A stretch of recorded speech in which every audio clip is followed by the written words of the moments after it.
I appreciate you for all your support. Now, we're here to talk about the exciting trade yesterday where the Chargers and Ravens made a big trade. The Chargers traded safety Alohi Gilman to the Ravens, and the Ravens traded Odafe Oweh to us. The Ravens receive a 2026 fifth-round pick, and the Chargers receive the Rams' seventh-round pick in 2027. So there's been a lot of people who I know that I talked to, and we talked about the trade, and they were saying, no good. He don't give a pass rush. He didn't have any sacks. And y'all know we in the season of spread misinformation, right?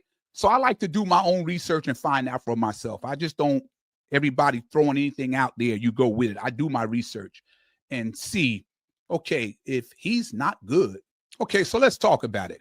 After the Chargers sent Alohi Gilman to the Ravens for edge rusher Odafe Oweh, the Chargers' defensive line wasn't generating enough pressure off the edge, so the trade had to happen. While they had solid players, they lacked that explosive pass rusher who could consistently disrupt opposing quarterbacks. The Chargers are deep at the safety position, so they could afford to move Alohi Gilman because they have quality depth at the position. Now, edge rush was thin, and they needed reinforcements badly. Moving Gilman creates playing time for the rookie safety R.J. Mickens to further help his development, and he should see more reps. Yesterday, I studied film and highlights on Odafe Oweh, and I dove into his first 5 years to see exactly what the Chargers are getting and bringing him to L.A. So today, we're breaking down the Chargers' latest move, trading for edge rusher Odafe Oweh from the Baltimore Ravens. So now let's jump into what kind of player the Chargers are getting and what this move says about the team right now and how Odafe Oweh could fit into this defense moving forward. So first, let's talk about the trade itself. Now, on paper, that might sound like a simple move, but it actually says a lot about where the Chargers are mentally as a team.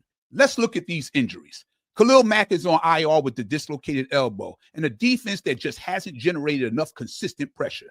This front office is saying, we can't sit around and wait. We need someone who could bring juice off the edge right now. Odafe Oweh was a first-round pick back in 2021. He's 6'5". He's 265 pounds. He's built like a prototype edge rusher. He has long arms, explosive bursts, and he's a legit athletic freak. So what are the Chargers actually getting in Odafe Oweh? You're getting a guy who, when he's right, he can be a real game wrecker. In 2024, he had a career-high 10 sacks with the Ravens. That's not a fluke. He was winning off the edge, using his speed to power moves and creating chaos in the backfield. But let's fast forward to this season in 2025. There are people in the sports media who have doubts and is saying he hasn't done anything this year and he was not productive and he had no sacks. Now, I looked at his film. In fact, I was up late last night looking at Ravens games on All Access, and I watched every snap he took last year. In fact, I watched all the snaps he took this year too. And through 5 games, although contributing in other areas, yes, I realize he has not recorded a sack this season. This is one of the things that I keep hearing people say. But when I dug deeper into the details, Odafe Oweh has helped in other ways. If you go a stretch without any sacks, that does not mean you're not productive while on the field, right? Now, let's go back to the Giants game. Remember when Tuli Tuipulotu had 4 sacks? Did you know those were his first sacks of the season? Does that mean before the Giants game, he was not productive on the field?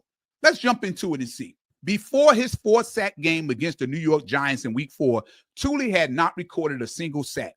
But what he did on the field before that, he had 5 total tackles, 4 solo, 1 assist. He had 1 tackle for a loss. He had 23 pressures, which was amongst the most in the NFL at that point in the season, right? Which shows me how productive he was in other areas while still impacting the game, even though he had no sacks prior to that game. Before the Chargers-Ravens trade, Odafe Oweh was actually putting together a pretty solid season with Baltimore. Maybe not lighting up the stat sheet, but still getting after quarterbacks. He ranked 33 in the league in pressure rate at 11%, and his 72.3 pass rush grade from Pro Football Focus was good enough for 36 amongst all edge rushers. And you know what that tells me? That tells me he was still finding ways to affect the game, even if the sack numbers weren't there. So with Odafe Oweh, the Chargers are getting a player with a very high upside. He's a former first-round pick coming off a 10-sack season. So now, why the Chargers made this move? Let's look at this from the Chargers' point of view. This move says all the way around low risk, high reward, right? They didn't give up a ton. And in return, they get a player who's still only 26 years old, still under team control on his 5th-year option, and still capable of producing at a high level. And when you combine that with the current injuries, it makes sense, right? Without Matt, The Chargers have struggled to collapse the pocket. Opposing quarterbacks are getting way too comfortable. Odafe Oweh adds a little bit of that fear factor, right? That explosiveness off the line that can make quarterbacks rush their throws. Even if he's not a full-time starter right away, he can rotate in on key passing downs, third and long situations, or anywhere you need that burst of energy. Now, what should we watch for? Here's what I'll be watching for as Odafe Oweh joins his defense. Number one, how fast can he adjust to defensive scheme? Because Baltimore runs a very different system, so it may take him a game or two to find his rhythm. But let's go to number two, snap count and usage. Will the Chargers use him primarily as a pass rush specialist, or will he get full series reps opposite Tuli or Khalil Mack once he's healthy again?